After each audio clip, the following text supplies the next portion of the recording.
You think the Matrix is about machines? It's not. It's about you. It's about the system controlling your mind right now. The job that drains you. The routines that numb you. The invisible code you've been living in without even realizing it.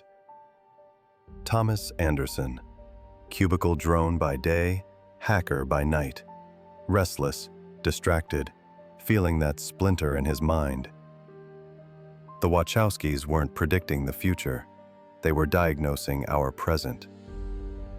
This isn't a movie review. This is Worthy to Rise. And I'm about to show you why Neo's journey is a psychological roadmap for escaping the matrix of modern emptiness. Starting with the code that's been running your life. Let's start with what I believe is the most important scene in the entire film, and it's not the red pill. It's Neo sitting at his desk. Watch his face, the lifeless eyes, the mechanical typing. Psychologists call this meaning withdrawal, your soul's way of whispering, "This isn't it." His boss gives him a choice: be part of the system or find another job. But Neo's already gone. His body's there, but his mind isn't. Sound familiar? This is what I call the matrix of routine. You wake up, you work, you scroll, you sleep, and you repeat. Your attention, your most precious resource, is harvested by systems that don't care about your fulfillment. The Wachowskis predicted this perfectly. That restless emptiness Neo feels? It's not depression. It's your consciousness trying to wake you up from a simulation you never chose to enter. Then comes one of the most psychologically accurate moments in cinema. Morpheus tells Neo, "You know something's wrong with the world. You don't know what it is, but it's there, like a splinter in your mind. Before you can solve a problem, you have to name it." Neo isn't crazy.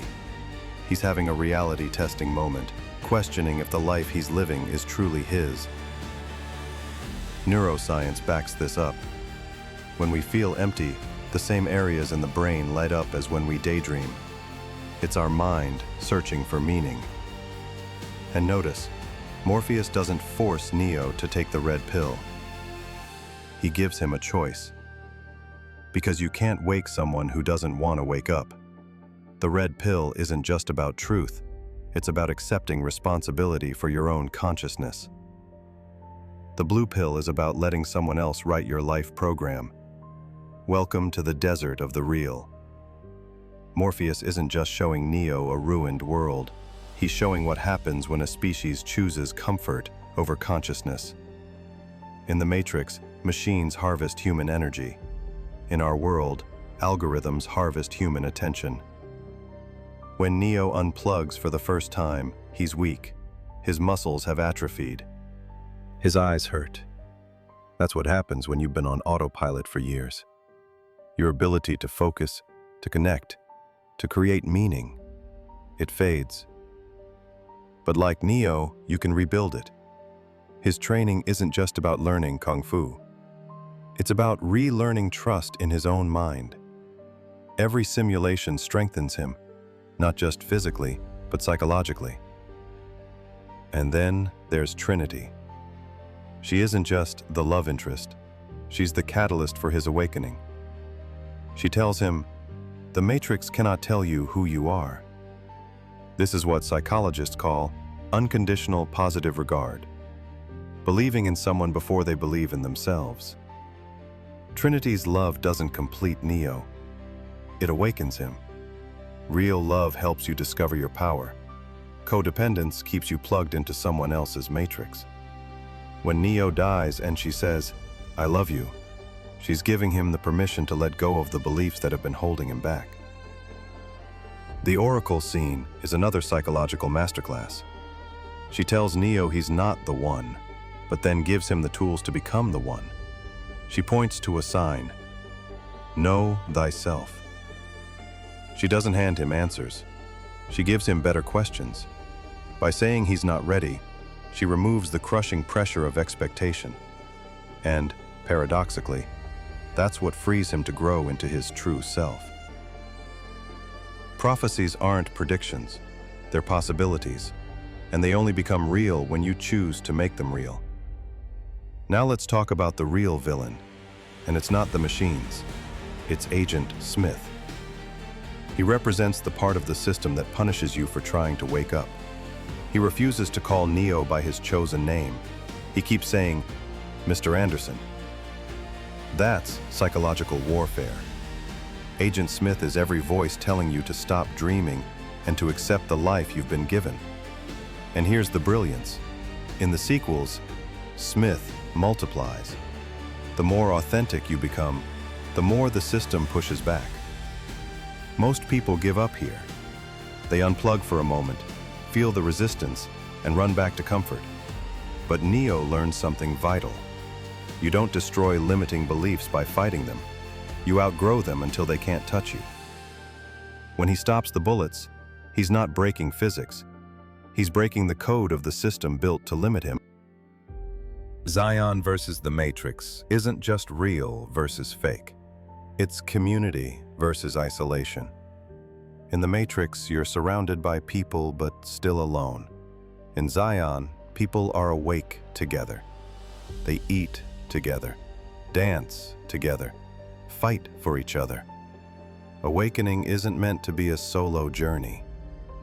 Isolation leaves you vulnerable to manipulation. Community gives you the strength to stay awake when the system tempts you to go back to sleep. And finally, Neo's death and resurrection. He had to die as Mr. Anderson before he could be reborn as himself. When he comes back, he sees the code. That's what psychologists call post-traumatic growth, becoming stronger because of the hard things you've survived.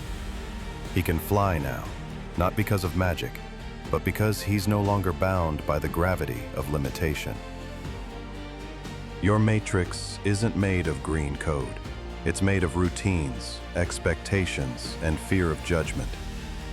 You can keep taking the blue pill, comfort, distraction, approval, or you can take the red pill, discomfort, growth, authenticity. So, here's your red pill moment. What's one area of your life where you're still plugged into someone else's matrix? This week, unplug from one system that's been running you on autopilot. Maybe it's social media. Maybe it's a job that drains you. Maybe it's a relationship that keeps you small. If this woke something in you, subscribe to Worthy to Rise. Every video will help you unplug from the systems keeping you small and step into the person you were meant to be. We're building a community that chooses growth over comfort, authenticity over approval, and purpose over profit. Hit that subscribe button if you're ready to rise above the program that was written for you and start writing your own code. Remember, there is no spoon. There's only the life you've been programmed to accept, and the life you have the power to create. What's your matrix? Let me know in the comments. And welcome to the real world. This is Worthy to Rise, and your awakening starts now.